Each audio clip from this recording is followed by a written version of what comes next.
Boa noite, irmãos, amigos. Hoje é sexta-feira, dia de estudo bíblico, doutrinário, dia de estudo, da história e das crenças batistas. Vou só baixar o áudio aqui um pouquinho para a gente conversar. Boa noite, irmão José Raimundo está chegando aí, Fátima, pessoal, Deus abençoe vocês.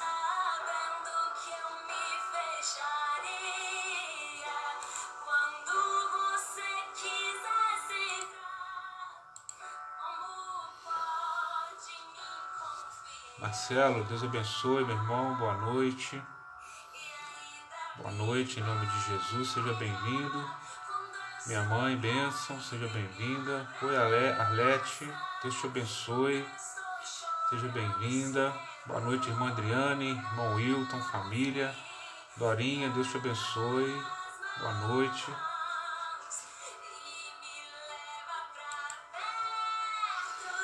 Vamos ouvindo aqui um louvor enquanto o pessoal vai chegando, para esse estudo bíblico nosso.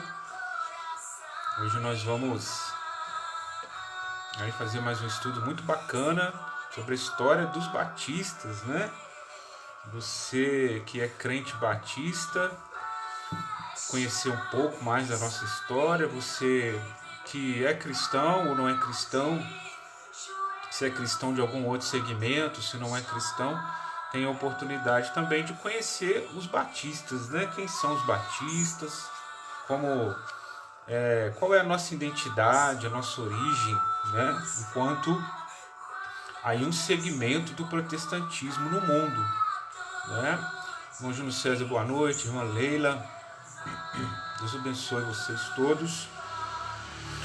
Se os irmãos já quiserem abrindo aí a sua Bíblia, em Atos, no capítulo 16, tá? Pega a sua Bíblia aí em Atos, capítulo 16. Os irmãos que têm aí o livro de estudo, é o número 4, Boa noite, Elaine. Amém. Deus ministre milagre aí, na família da Dorinha, assim como na vida de todos, Não sei se é o pastor Helder que entrou aí. Deus abençoe sua vida, seu ministério. Irmã Fátima, Deus abençoe. Amém, irmã Leila. Jesus abençoe aí seu coração, sua alma. Em nome de Jesus, abençoe a todos, irmãos? Nesses momentos difíceis que temos vivido. Amém? Nós vamos estudar hoje sobre os batistas na Inglaterra. Eu tenho certeza, olha, eu posso falar até errado aqui, tá, irmãos? Eu posso até errar aqui, mas eu vou falar uma coisa com certeza. Todos vocês que estão aí, de repente, nunca leram ou estudaram alguma coisa sobre a história dos batistas, ou como surgiram os batistas lá na Inglaterra, Porque hoje nós vamos estudar isso, a origem dos batistas lá nos seus primórdios, Já agora na Inglaterra, tá bom? A gente já passou um pouco pela reforma, alguns princípios e crenças batistas, Mas hoje a gente já vai, a partir de hoje a gente vai mergulhando ainda mais na história específica do surgimento da denominação batista, É uma história muito bonita, uma história de fé, É muito bom a gente poder conhecer a nossa história. Eu vou aqui cortar esse louvor tão bacana, Para a gente poder dar início aqui ao nosso trabalho, ao nosso estudo. Como eu pedi aí para você pegar a sua Bíblia no livro de Atos, no capítulo 16. Mais uma vez aqui, irmãos, eu quero expedir uma palavra de bênção em nome do Senhor Jesus, nosso Salvador, a todos vocês, as suas famílias, dizer e recomendar, se é o caso, que todos nós possamos confiar no Senhor, clamar ao Senhor, entregar nossas vidas ao Senhor, nossas necessidades, né? Às vezes a batalha ela é dura, mas a gente tem que perseverar em oração, né? Confiando no Senhor, na esperança do seu milagre, da sua bênção e do seu cuidado sobre nós. Amém? Então que Jesus abençoe a vida de cada um de vocês, suas famílias, seu espírito, sua fé. Ok? Em nome de Jesus. Eu quero aqui, irmãos, ler então, nós vamos ler, quero que você pegue sua Bíblia aí para a gente fazer essa leitura junto, você acompanhar. Hoje nós vamos estudar sobre os batistas na Inglaterra, lá no século XVI, ainda 17, né, século XVI,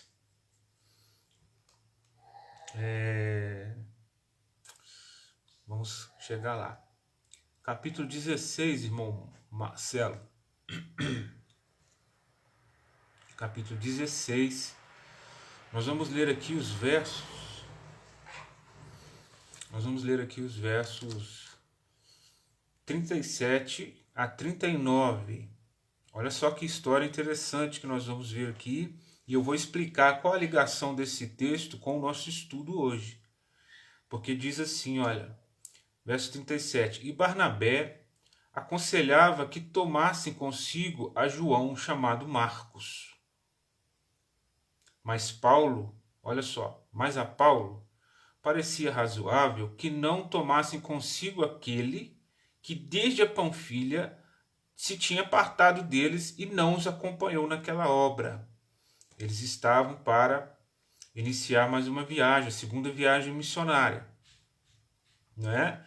Paulo estava para empreender a segunda viagem missionária. E Barnabé, né, sugere a Paulo que seu sobrinho, João Marcos, os acompanhasse na viagem. Paulo não quis, porque Marcos havia abandonado os dois na metade, talvez, da primeira viagem missionária. Paulo ficou muito indignado com isso. Marcos não quis mais continuar aquela viagem missionária, a primeira viagem. Para a segunda viagem, então, Barnabé sugeriu que eles levassem João Marcos. Olha o que aconteceu.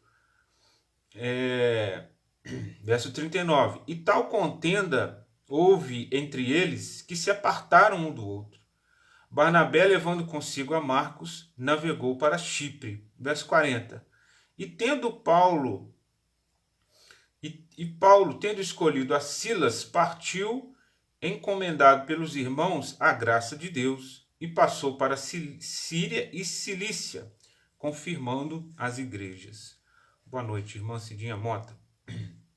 Então, o que a gente tem nesse texto? O registro de um desentendimento. Isso, irmão. Oh, gente, perdão. Meus irmãos, me perdoem. Obrigado, irmã Adriane. Não é Atos 16, é 15. Porque o capítulo 16, o número está aqui na minha frente. Nossa, irmãos, me perdoem. Irmã Tida, Pai de Jesus. Irmã Adriane, muito obrigado. Irmãos, me perdoem. Não é Atos 16. Eu cometo esse erro direto com os irmãos, né? Faço essa pegadinha aí com vocês. Gente, me perdoem. É Atos 15. Atos 15, de 37 a 41. Me perdoem, tá bom? Atos 15, 17 a 41. Mas é isso aqui que eu li e sintetizei para os irmãos, né? Paulo e Barnabé estavam para iniciar a segunda viagem missionária. Barnabé queria que seu sobrinho João Marcos acompanhasse os dois nessa viagem, ou a comitiva, na verdade não era só Paulo e Barnabé, era uma comitiva. E Paulo não queria que Barnabé fosse, porque ele já havia desistido, né? Paulo então demonstrou aqui uma desconfiança, um descrédito em João Marcos, não queria levar João Marcos. Então ele e Barnabé tiveram uma discussão por causa disso, e eles se separaram. Olha aqui. Presta bem atenção nisso. Dois irmãos em Cristo, os irmãos se lembram, né, de que Paulo, quando se converte, quem insere Paulo no convívio da igreja de Jerusalém, nas comunidades cristãs em geral, foi Barnabé. Porque as pessoas tinham medo de Paulo, os crentes, as comunidades cristãs tinham medo de Paulo, achando que ele estava fingindo que tinha se convertido para poder, detê-los, prendê-los e até matá-los. Porque os irmãos sabiam, Paulo, antes de se converter, perseguia a igreja, perseguia os cristãos. E Barnabé foi quem inseriu Paulo na comunhão, na convivência da igreja, né? E acredito que eles, naquilo, desenvolveram uma amizade muito profunda, inclusive fizeram viagens, muitas viagens missionárias juntas, a primeira viagem principalmente, a primeira rota, né? E aí, por causa dessa situação envolvendo João Marcos, eles têm um desentendimento e eles se separam. Né? Olha, é isso que nós vimos aqui, Atos 15, né? Verso 39. E tal contenda houve entre eles, olha a ênfase que o texto dá. O problema foi tão assim complicado que se apartaram um do outro. Barnabé, levando consigo a Marcos, navegou para Chipre, e Paulo, pegando Silas, foi para outra região, Síria e Cilícia. Né? Por que eu quis pegar esse texto inicialmente, irmãos? Porque no estudo que nós vamos ver aqui, e nos estudos anteriores que a gente já viu, a gente percebe constantemente aquelas comunidades cristãs que foram surgindo após a reforma, se dividindo, se separando, por causa de questões teológicas, doutrinárias principalmente, né? Vamos dizer assim, pontos de vista, convicções, pessoas, irmãos, líderes que começavam muitas vezes uma caminhada, uma organização juntas e que de repente se separaram. E isso aconteceu muito depois da reforma. E por isso que nós temos até hoje, né, com exceção de movimentos contemporâneos, dito evangélicos, mas que não assim, eu não gosto nem de chamar de evangélico, né? Mas essas primeiras comunidades protestantes, primeiros grupos evangélicos, viveram essa realidade, algo muito parecido com o que aconteceu aqui com Paulo e Barnabé. Então, na própria Bíblia, a gente tem uma situação e uma explicação para esse tipo de coisa. E o registro de que isso acontece. Ah, pastor, por que as igrejas, por que aconteceu isso? Por que a igreja dividiu, formou outra igreja?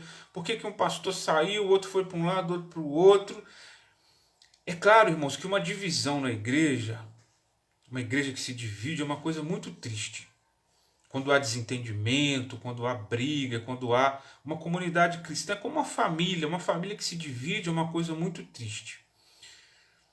Eu imagino que, de repente, Paulo e Barnabé, eles se apartaram do outro de forma pacífica, porque eram cristãos maduros, homens servos de Deus. Não se entenderam, então Paulo, Barnabé, né?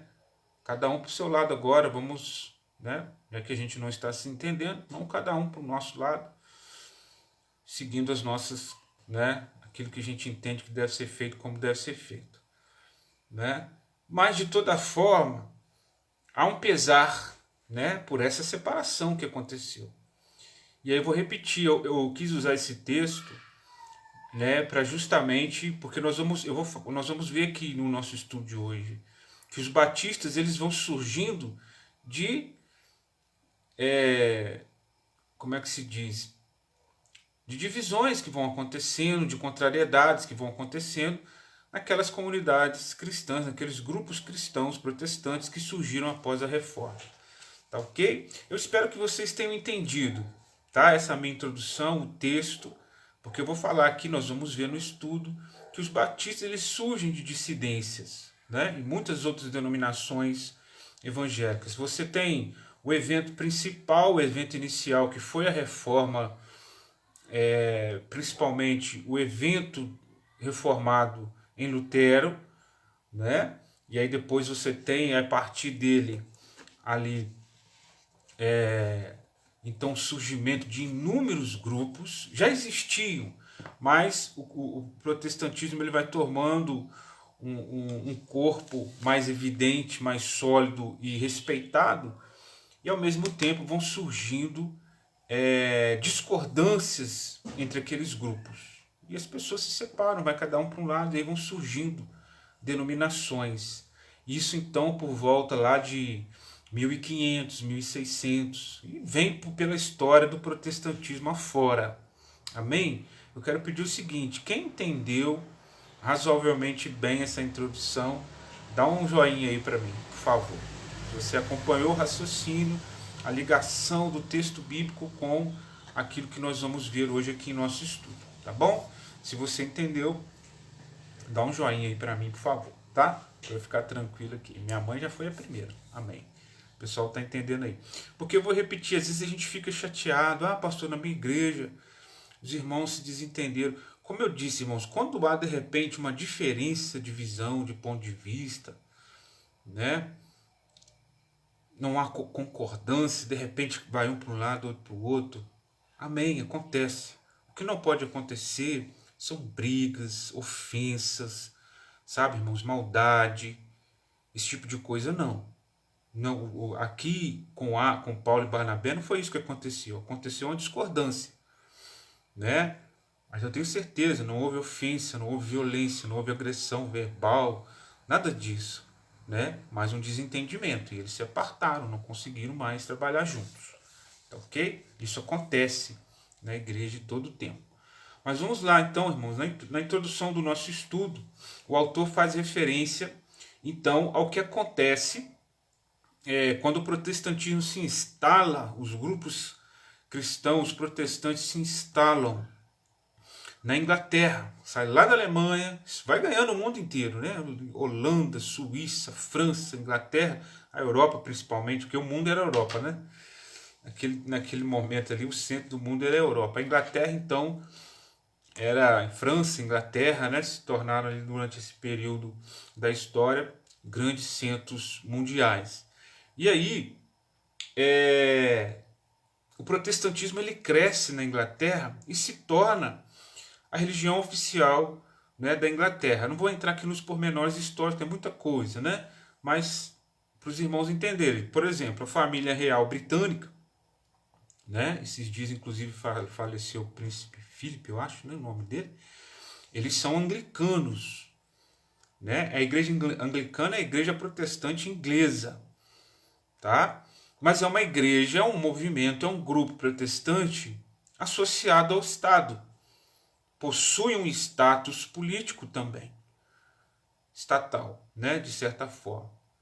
Então, surgiu na Inglaterra nesse período aí de 1500, né, em meados do século, início e meados do século XVI na Inglaterra, grupos protestantes que não aceitavam essa ligação da igreja com o Estado, que já estavam percebendo a necessidade, nesse momento ainda era monarquia, né, na Inglaterra, ainda era monarquia.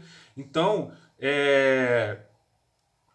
e essa igreja da Inglaterra, ela surge por causa de um problema, uma briga do rei da Inglaterra com o Papa, por causa de um casamento que o rei Henrique VIII queria desfazer, a igreja não apoiou, e ele se desliga, ele desliga a Inglaterra da França, do catolicismo, e institui a própria religião inglesa, né, o cristianismo inglês, a igreja anglicana, isso em início e meados do século XVI.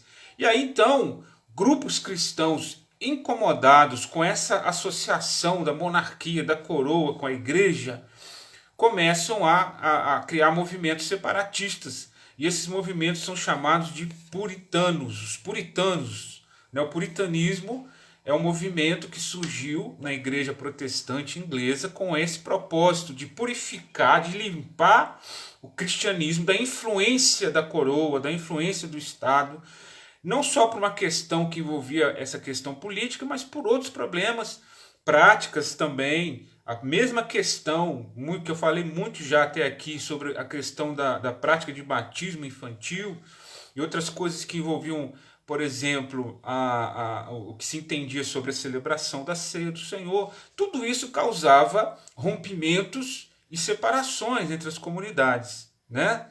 Os que aceitavam o batismo infantil, por exemplo, de um lado, os que não aceitavam o batismo infantil de outro. E é aí que surgem A gente viu, né, os anabatistas, e aí vem os batistas, né, também nessa leva aí. Para os irmãos terem uma ideia, é difícil até saber, né, assim, numericamente, quantos grupos haviam pela Europa, principalmente, de pequenas comunidades cristãs nesse formato. Uma coisa interessante, irmãos, é na próxima lição a gente vai estudar sobre como os batistas chegaram na América, nos Estados Unidos, porque depois dos Estados Unidos que eles vêm para o Brasil. Nós viemos para o Brasil. Né? Mas o que acontece? Até esse momento os Estados Unidos era uma colônia. Estava começando a ser colonizado pela Inglaterra. Né? Então não existia ainda. É interessante a gente lembrar, porque depois os Estados Unidos se tornam o grande centro evangélico do mundo. Né? Podemos dizer assim, a Inglaterra por muito tempo foi o berço do protestantismo, né? De grandes líderes, missionários, uma coisa fantástica, irmãos, fantástica. A história dos batistas na Inglaterra é linda demais. Né? E do protestantismo em si, Wesley, né? Whitefield e tantos outros. É maravilhoso o que Deus fez na Inglaterra, os avivamentos, Charles Spurgeon, assim, irmãos, é de arrepiar. Né? Mas aí vamos lá então. Aí esse movimento puritano, ele dá origem aos batistas. Tá? E aí eu quero novamente entrar na questão sobre esse conflito que marcou muito o protestantismo no seu início, que era o conflito entre igreja e Estado. Porque oriundo tanto do paganismo, aí depois dentro da igreja oficial de Roma, estava uma coisa muito associada, muito ligada, o poder político e o poder religioso, era uma coisa só. O Estado e a igreja era uma coisa só, né? O governo, a coroa e a igreja era uma coisa só. Então muitos cristãos não concordavam com aquilo. E acredito também foi um grande, como é que se diz, uma bandeira dos pensamentos de Martinho Lutero também. Esse desligamento da igreja, a igreja separada do Estado. Eu espero que os irmãos estejam entendendo isso. Tá, irmãos? Essa separação entre igreja e Estado. A gente tem vivido no Brasil uma situação, né, até constrangedora, vamos dizer assim. Né? Em muitos lados, em muitas direções é positivo, mas em muitas direções é negativo. Então a gente tem que ter muito cuidado. Né, muito cuidado com esse diálogo entre política e religião. O que acontece? Eu tenho certeza que o desejo, o propósito do Senhor nosso Deus é que todos os governos do mundo fossem teocráticos, que cada governante do mundo tivesse temor do Senhor e governasse o seu país, a sua região, com esse temor, né, do Senhor no seu coração. Só que infelizmente isso não acontece. Muito pelo contrário. Né? Agora a gente tem que tomar muito cuidado. Hoje em dia, principalmente, vamos falar a nível de Brasil, né? Vamos falar a nível de Brasil para que o evangelho não fique escandalizado. Eu falo como pastor, a gente já está mais do que queimado. Por causa da forma como alguns líderes evangélicos no Brasil estão interagindo com a situação política no Brasil. Isso está queimando muito o filme, né, como se diz na gíria, da figura do pastor. A gente anda muito queimado já por tantas outras coisas, ainda chegou mais essa agora. Né? A gente tem que ter cuidado, tá, irmãos? Tem que ter cuidado, temos que ter sabedoria. E aí, nos voltando aqui para o estudo, a gente perceber isso. Como que foi um problema sério no início do protestantismo, essa questão que envolvia a política e a igreja, o Estado e a igreja. Né? Então foi o que aconteceu na Inglaterra. No ponto 1, aí a situação religiosa na Inglaterra, é isso que eu falei para os irmãos. O rei Henrique, VIII, ele desliga a Inglaterra do catolicismo. O centro do catolicismo nesse momento era a França, praticamente. Se desliga e institui uma religião, um cristianismo inglês, conhecido hoje como Igreja Anglicana. E aí, dentro dessa questão, surgem os separatistas, que queriam então esse desligamento de igreja e Estado. Tá certo? O movimento puritano, o inconformismo, né? de muitos líderes e muitos movimentos cristãos que vão dando origem a outros movimentos, né? Então vocês imaginam que havia esse conflito. Um grupo cristão protestante aprovava essa ligação de igreja e Estado e o outro grupo desaprovava. E aí eles se separaram e novos grupos iam surgindo, né, em relação a isso. Aí o movimento separatista na igreja anglicana, porque aí a gente vai caminhando para a relação que há com os batistas, né? Esses grupos que vão surgindo. Porque entre os separatistas havia aqueles grupos que queriam uma reforma dos reformados já. Olha só o problema, né? Já queriam reformar a reforma. E outros queriam muito mais do que isso. Esse desligamento, né, total da coroa inglesa. Esses separatistas, então, o que acontece? Eles começam a ser perseguidos. O rei, a coroa, começa a perseguir esses grupos cristãos na Inglaterra que queriam se separar, queriam a separação da igreja e do Estado. Vocês estão entendendo até aí? E aí que começa a história dos batistas. Porque o que acontece? Aí nós temos o nome de dois personagens aqui que, fugindo da perseguição que esses grupos separatistas sofriam na Inglaterra, eles vão para a Holanda, né? E aqui nós temos dois nomes, John Smith, que era um pastor, né, um pastor anglicano, mas que queria a separação de igreja e Estado e outras, né, e a correção de outros ensinamentos, de outras práticas, né? E Thomas Harris, que era um advogado, ele não era pastor, né, mas era um advogado. Eles, fugindo da perseguição para não serem presos e mortos, eles vão para a Holanda. Chegando lá, eles se unem a alguns grupos anabatistas. Mas nós já vimos aqui na lição passada que os anabatistas, eles praticavam batismo infantil e outros tipos de costumes que eles tinham, de princípios, que Thomas Harris e John Smith não compactuavam, né, porque estavam vindo também já de uma outra cultura evangélica, a igreja anglicana, né? Mas eles têm um contato também com os menonitas, Menon Simon, né, que eu já falei para os irmãos, um pastor batista também nesse período, com seus ensinamentos. E aí, aqui eles têm esse contato, então, com o ensinamento de que o batismo ele tem que ser aplicado somente a convertidos com consciência de arrependimento, de confissão de pecados, né, e não a infantes, não a crianças. Então, John Smith e Thomas Harris, que ainda acreditavam no batismo que eles haviam recebido na infância, eles desconstroem esse pensamento, essa convicção, e se batizam. Agora, uma coisa interessante acontece, que John Smith, na Holanda, eles não havia nenhum pastor que pudesse batizar esses dois e as suas famílias nessa nova confissão de fé, de batismo pelo arrependimento, né, de que o batismo infantil não salva, essas coisas. Não havia nenhum pastor que pudesse batizá-los. O que acontece? John Smith, que já era pastor, ele mesmo se batiza, olha só que interessante, e depois batiza Thomas Harris e os familiares. E ali surge, então, uma comunidade de batistas. Ainda não possuía esse nome, tá? Mas já tinham esse rótulo de rebatizadores, né? Porque batista era como que um apelido até pejorativo, né? Aqueles irmãos que rebatizam as pessoas, batistas. Então, olha só que interessante. John Smith, por não ter nenhum pastor que pudesse batizá-lo naquela nova convicção de fé que ele tinha, de que somente os convertidos, arrependidos, podiam ser batizados, então ele mesmo se batiza e batiza as pessoas que estavam com ele.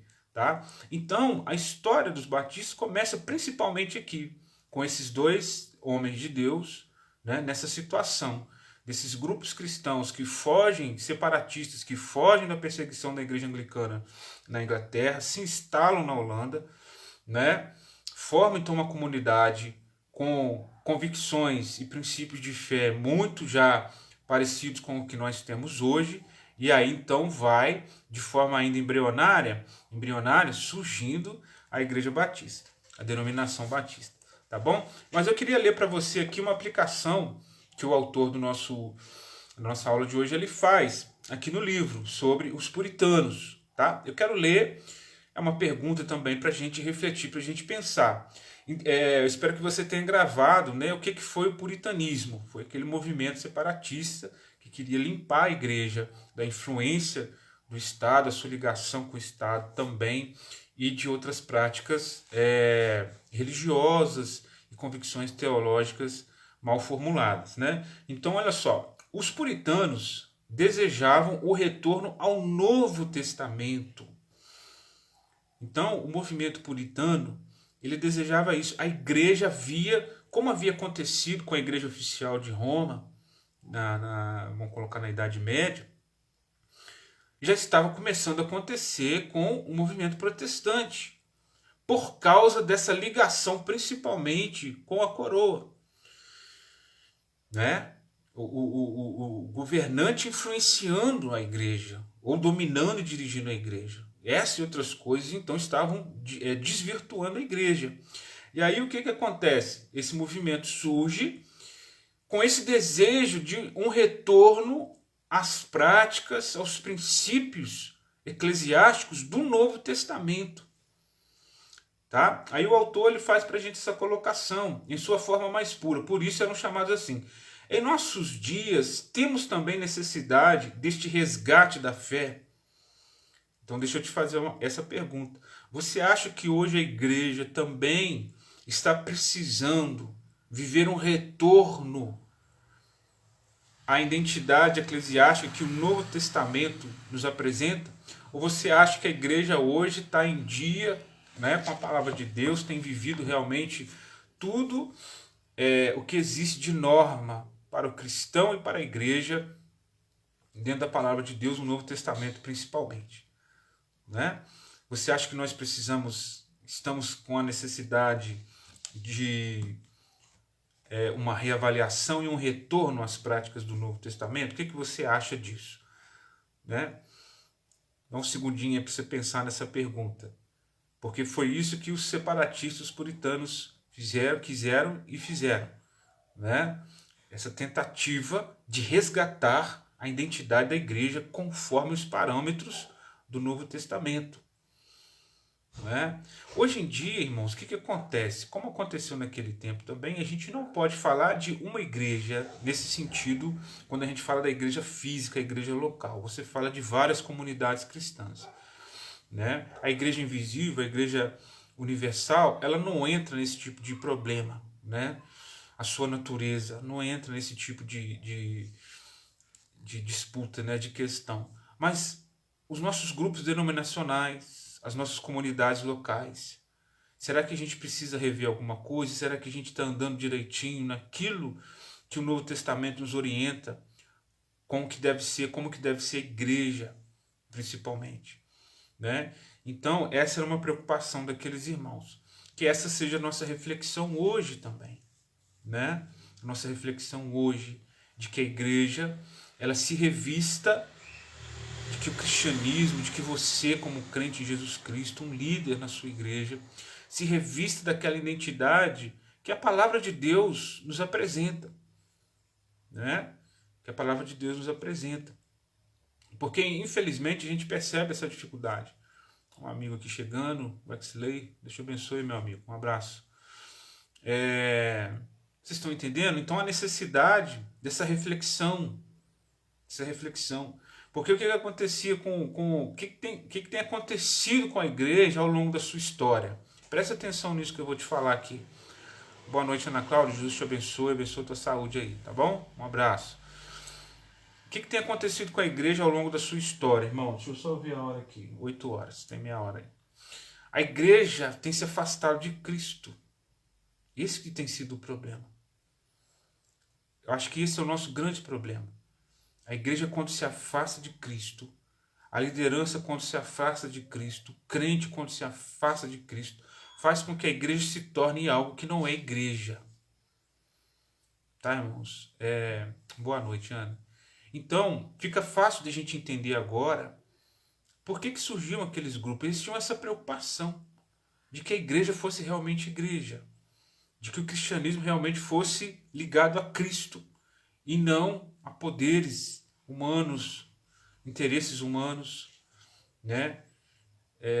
Então é necessário que a gente faça essa reflexão, da nossa vida. Irmãos, temos vivido dias, né, tempos de apostasia, de incredulidade, de pecado, de desvirtuamento mesmo. Mas, irmãos, vamos nos voltar para o Senhor. Irmãos, vamos nos voltar para a palavra de Deus, irmãos. Na sua simplicidade, no seu poder, na sua autoridade, irmãos. Na sua autoridade. Né? Então, todas essas divisões, essas separações que aconteceram por uma certa forma de zelo, de querer fazer com que a igreja, que os cristãos fossem realmente fiéis ao que a palavra de Deus ensina. Tá? Então fica essa pergunta pra gente. Você acha que o cristianismo hoje, ou a sua igreja onde você é membro, sua comunidade cristã, sua comunidade de fé, precisa viver um resgate àquilo que o Novo Testamento nos impõe como identidade e natureza da igreja? Você acha que há essa necessidade? Pensa aí com você, tá bom? Quem quiser, inclusive, depois me enviar algum comentário pelo WhatsApp, fica à vontade, tá bom, gente? Para a gente poder conversar sobre essa questão. Então vamos aqui caminhando para o final, que aqui no tópico 3, na página 31 do nosso livro, o autor então já dá o destaque para o surgimento dos batistas. Porque aí acontece com Thomas Harris e John Smith, esses dois amigos, esses dois irmãos e líderes, né? John Smith era pastor, Thomas Harris era advogado, mas era um homem muito dedicado à obra de Deus, né? A Elaine está colocando aqui, ó, Deus é o mesmo ontem e hoje. O que está mudando, né? Quem muda somos nós. Infelizmente, cada dia nos afastando de Cristo. Entende? Ela entende que a gente precisa rever e voltar ao primeiro amor, né? Até citando aqui aquela experiência da igreja de Éfeso. Então, por isso que a gente precisa estar sempre pensando, repensando, né, irmãos? A nossa postura, a nossa conduta nas coisas, na fé, principalmente. A igreja, irmãos, voltando um pouco aqui, a igreja, ela é santa e amada por Deus. Então, eu acredito muito que o Espírito do Senhor se entristece demais com o que alguns líderes, com o que algumas pessoas estão fazendo da igreja. Né? Por isso que eu falei para vocês que esse envolvimento, às vezes, irrefletido de igreja e política, ele é um pouco perigoso, né? É um pouco perigoso, porque como aconteceu no início da Idade Média, como aconteceu depois da instauração da Reforma, há pessoas que às vezes querem usar do poder do Estado, da influência da igreja para questões políticas, tá? Não estou dizendo que é o que acontece hoje, mas não sei também, né? A gente precisa ter um pé meio lá, outro cá, por causa dessa coisa que envolve discurso religioso, discurso cristão e política. A gente tem que ter cuidado, tá, irmãos? Tem que ter cuidado, porque nós precisamos viver um cristianismo bíblico centrado em Cristo e não em jargão, tá? A gente precisa ter cuidado, tá bom, irmãos? Então, vamos ponderar essa questão e trabalhar para que a igreja do Senhor ela seja dignificada e não envergonhada, né, na nossa sociedade. E aí acontece que então Thomas Harris e John Smith se separam. Eles têm um desentendimento por causa daquele outro grupo que eles têm contato, que são os menonitas. E aí Thomas Harris ele volta para a Inglaterra, o advogado. John Smith fica na Holanda, liderando um grupo lá. E Thomas Harris ele volta para a Inglaterra e aí sim dá início a um grupo organizado perto de Londres em 1612, a um grupo batista. Aí sim, né? Temos aqui já de uma forma mais definida uma comunidade cristã batista, até já com esse título também, né, em 1612. Só que Thomas Harris não era pastor, né, ele era um leigo, ele era um advogado, ele não se torna o fundador, né, dos batistas. Os batistas surgem, uma comunidade, um grupo de pessoas, sem alguém, Né? Porque aqui a gente está citando Thomas Harris, mas haviam outras pessoas, a família dele, outras famílias. Então era uma comunidade. Ele não se torna ali o dono, sabe, o cara que organizou tudo. Não foi isso. Né? Foi um grupo que surgiu espontaneamente dentro dessa situação de conflitos, né? de visão que o protestantismo viveu naquele tempo. Tá ok? Então, assim surgem os batistas. Quando, né, voltando da Holanda, esse advogado, ele então funda esse grupo, estabelece uma confissão de fé, algumas declarações de fé com esses princípios, inclusive aí fazendo uma separação na questão que se diz respeito à salvação, porque Thomas Harris ele forma ali um grupo, uma comunidade cristã batista, conhecida, denominada de Batistas Gerais. Haviam dois grupos distintos de batistas. Olha como que a coisa vai ficando complexa, né? Batistas gerais e batistas particulares. O que isso quer dizer? Vamos lá.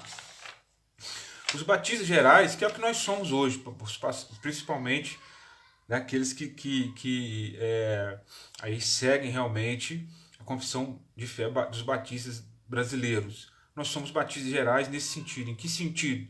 Que cremos que Jesus Cristo, ele morreu por todas as pessoas do mundo. E não só apenas para um grupo de eleitos, um número limitado de pessoas. Os batistas particulares acreditam que Jesus ele veio para morrer não pelo mundo, mas ele veio para morrer por aquelas pessoas que Deus já escolheu desde a eternidade, aquele grupo específico de pessoas. Uma expiação chamada de limitada. Né? A expiação ilimitada dos batistas gerais, então, acredita que Jesus ele veio ao mundo morrer por todos os pecadores e não só por aqueles que Deus escolheu, que Deus elegeu. É bem complexo esse debate, essa discussão, né? Predestinação e livre-arbítrio. Vou ler aqui o comentário que o autor ele fala. Ele diz o seguinte: porque os batistas. Vamos começar aqui do início do parágrafo, né?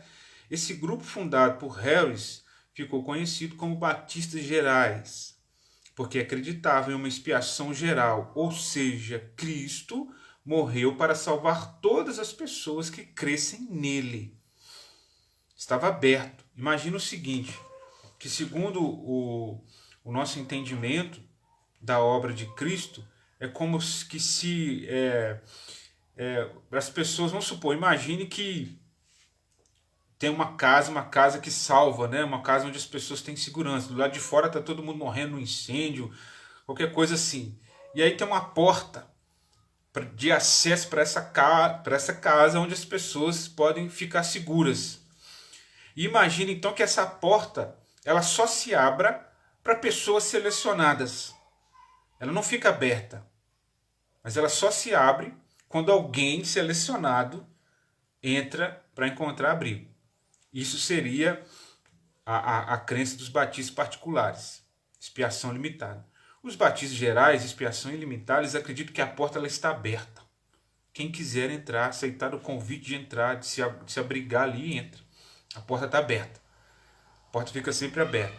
Esse é o entendimento, né? Estou aqui ilustrando essa convicção soteriológica dos batistas gerais. Os batistas particulares acreditam que a porta fica fechada e só se abre para os eleitos, para os escolhidos, para os selecionados, né? Como eu disse aqui.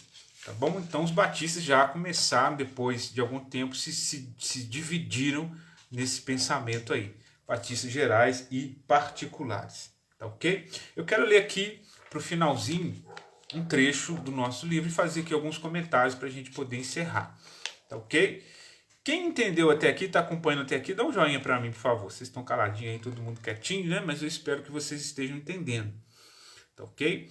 Não fique preocupado que ao longo do curso aqui dos estudos, a gente vai mergulhando ainda mais na compreensão das crenças, dos princípios de fé dos batistas. Né? Porque foi acontecendo uma evolução, né?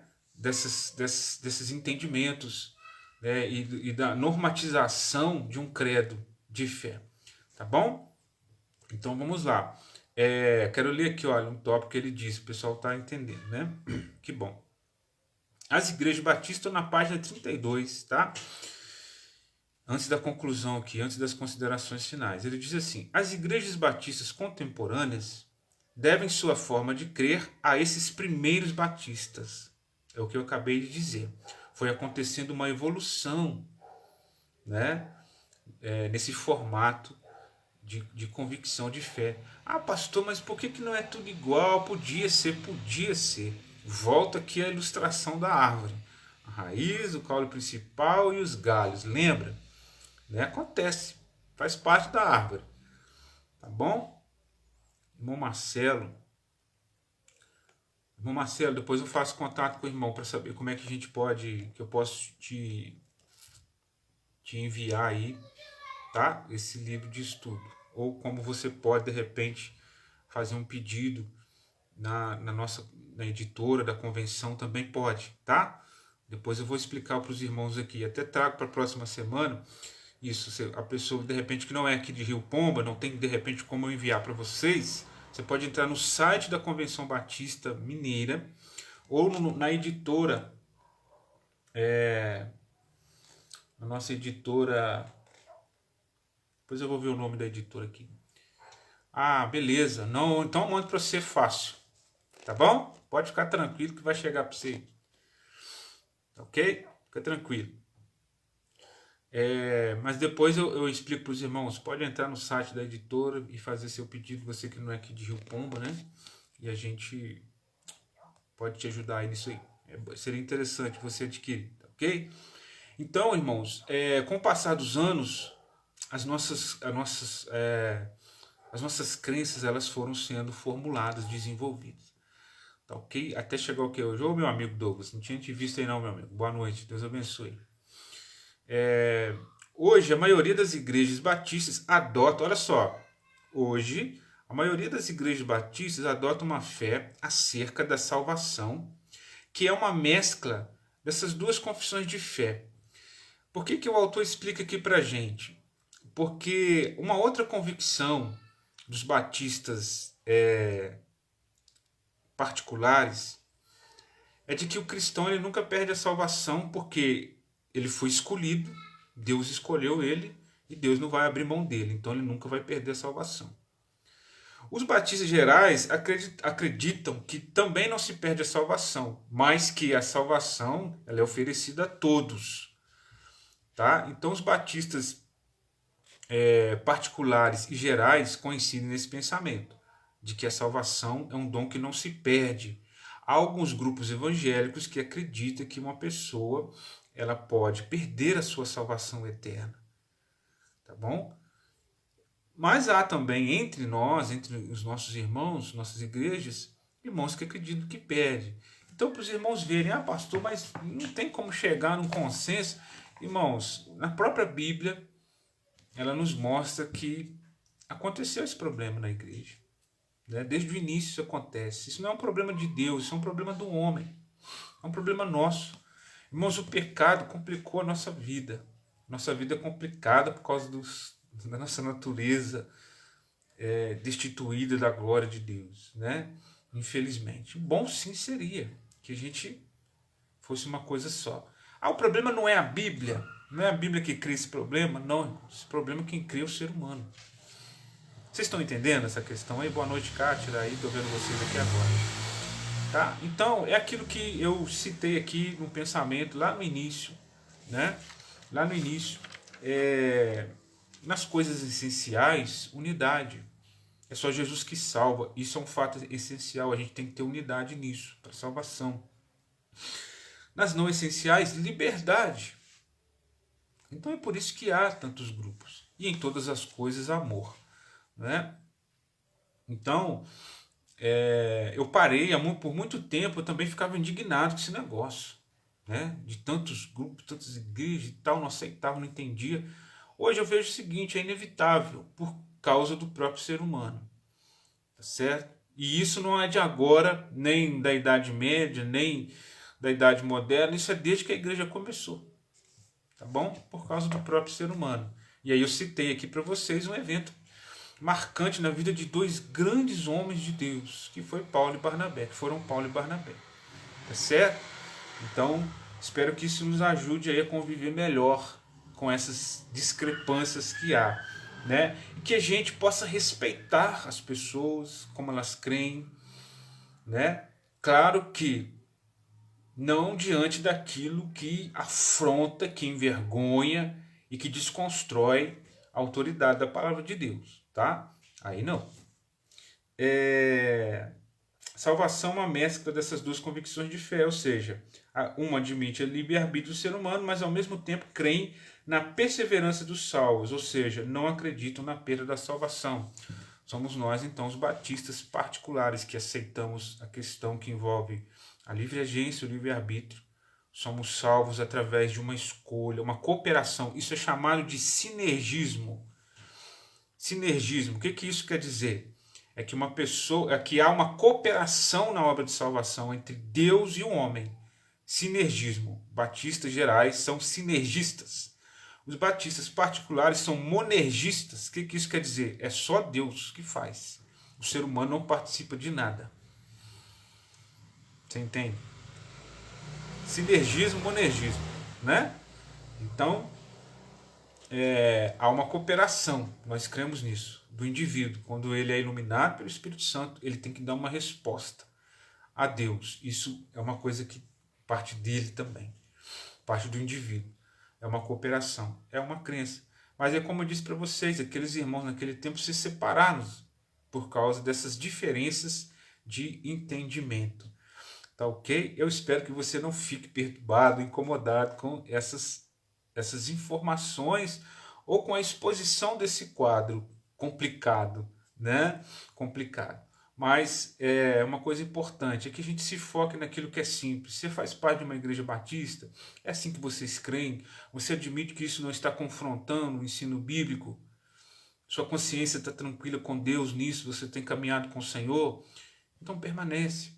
Permanece buscando, permanece estudando, conhecendo, orando, pedindo ao Senhor esclarecimento, conversando com o seu líder, né, com o seu pastor, se orientando, se informando, tá certo? Mas sempre buscando ao Senhor, pedindo em primeiro lugar a direção do Senhor, tá certo? Ah, eu vou sair de igreja então, porque não adianta, cada um quer uma coisa, eu estou cansado disso, papapá. Não, de jeito nenhum, né? Cristo salvou a igreja, o seu corpo, sua família, seu povo, certo? Então você precisa participar, conviver, comungar, né, em um grupo, em uma comunidade, né, cristã, uma comunidade de fé. Amém? Para terminar, eu quero ler aqui as considerações finais, a conclusão. Olha, devemos muito aos primeiros batistas, né? Pois eram pessoas sérias e comprometidas com a verdade bíblica. Como eu falei para vocês, todas essas demandas, essas coisas surgiram por causa de zelo. Por causa de zelo, de uma preocupação em se atingir aquilo que a palavra de Deus nos revela. Tá certo? Mas como o pecado ele confundiu a nossa vida, confundiu a nossa cabeça, complicou tudo, então essas intenções acabam sendo prejudicadas em algum grau, em algum momento do seu processo. Tá bom? Pois eram pessoas sérias, comprometidas com a verdade bíblica e com a manutenção doutrinária. Um povo sem história tem a sua identidade comprometida, como afirma, né, aqui uma bibliografia do nosso material. Não conhecer nossa origem pode nos levar a perder a razão de ser da nossa fé. Por isso que é interessante a gente conhecer. Eu espero que esteja sendo, né, algo que te edifica, que te acrescente a informação das origens dessa comunidade de fé a qual você pertence, que são os batistas. Tá bom? Não conhecer a nossa origem nos leva a perder a razão de ser da nossa identidade e a nos distanciar dos princípios pelos quais muitos pagaram com suas próprias vidas, né? Defendendo essas convicções e o seu esforço de purificar a igreja e de fazer a igreja viver aquilo que o Novo Testamento ensina e estabelece como padrão. Tá certo? Amém? Então que Deus nos abençoe, que Deus nos abençoe e que nós, e aí eu quero fazer aqui um apelo quase, que você não desonre a igreja, que nós não desonremos a igreja, o corpo de Cristo. Irmãos, a igreja é o corpo de Cristo. A igreja não é o seu clube. A igreja não é o seu partido. A igreja não é a sua panelinha. A igreja é o corpo do nosso Senhor Jesus Cristo. A gente precisa entender isso. A igreja não é qualquer coisa. Tem problema. Mas é o corpo de Cristo. Cristo ama a sua igreja, deu a sua vida por ela. Você não pode abandonar a igreja, o corpo de Cristo. Pastor, mas como é que eu faço? Meu irmão, anda com Jesus. Anda com Jesus. Como eu disse, busque ao Senhor. E diga, Senhor, eu quero fazer aquilo que tu queres. Você que anda aí desligado do corpo de Cristo. Você imagina o seguinte, você está andando na rua, de repente você passa pela minha cabeça. Só a minha cabeça. Imagina isso. Aqui em Rio Pombo, os irmãos aqui de Rio Pombo estão andando na rua, de repente você passa pela minha cabeça, a minha cabeça te cumprimenta. Oi, fulano, tudo bom? Não seria a coisa mais louca do mundo? É impossível, é estranho, né? É assim, irmãos, um crente que quer viver fora do corpo. Não faz sentido, é uma coisa absurda. Ah, é só a cabeça é o corpo? Só o braço é o corpo? Só o pé? Não, o corpo é o todo. Então você não pode ser corpo de Cristo desligado do corpo de Cristo. E se eu tirar o meu braço, se o meu braço quiser sair do meu corpo, ele vai morrer, ele vai apodrecer. Meu corpo vai continuar vivo, mas meu braço vai morrer porque está desligado do corpo. Assim é um crente fora da igreja, fora da comunidade, fora desse organismo. Não estou falando de instituição, mas eu estou falando desse organismo que é a comunidade cristã, que é o corpo de Cristo. Tá certo, meu irmão? Então ande com Jesus e a sua vida na igreja e a sua comunhão na igreja, ela será outra. Tá? Porque muitas vezes a gente faz da igreja como que um restaurante self-service. Você senta lá, você chega lá e você quer servir do jeito que você quer que as coisas... Igreja não é isso. Vou repetir, a igreja é o corpo de Cristo. Quem está ligado, presta atenção, eu falo sem medo de errar. Quem realmente está ligado com Cristo, está ligado com a sua igreja. Tem gente, irmãos, que fala coisas lindas e maravilhosas sobre Jesus, sobre a Bíblia, sabe? Mas fora da igreja, atacando a igreja, o cristianismo, as comunidades. Ah, não, eu já me libertei disso aí, tipo assim, né? Pode falar bonito do jeito que for e todo mundo te aplaudir, mas Cristo não te aplaude. O Espírito Santo não te aplaude, a palavra de Deus não te aplaude. Se você anda desligado da igreja e apedrejando a igreja, sabe? Não. Você não entende o que é cristianismo. Se você está vivendo assim, você não entende o que é ser igreja, você precisa entender. Amém? Que o Senhor te abençoe, te ilumine em nome de Jesus, né?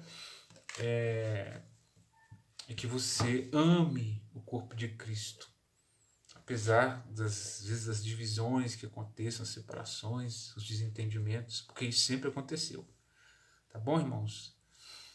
Que Deus te abençoe, que o Senhor abençoe também a sua igreja, a minha igreja, meus irmãos aqui em Rio Pombo, a nossa comunidade, em nome do Senhor Jesus. Ok? Que Deus abençoe a todos, irmãos. Espero, mais uma vez, eu quero aqui manifestar, né, que o estudo de hoje tenha sido esclarecedor e edificante para a sua vida. Na próxima semana, se Deus permitir, nós vamos falar dos batistas nos Estados Unidos, na América. Como eles chegaram lá e se espalharam, né, pelo restante do mundo. Também é uma história muito bonita. Tá bom? Deus abençoe a todos. Deixa eu só terminar aqui. Irmãos, Cristo, a igreja, o cristianismo, ele não está retido por denominações. Elas existem como pequenas comunidades locais. o cristianismo, Cristo, a igreja, extrapola essas questões. Cuidado com isso também, de não achar que a sua denominação, a sua igreja é o cristianismo, e não é.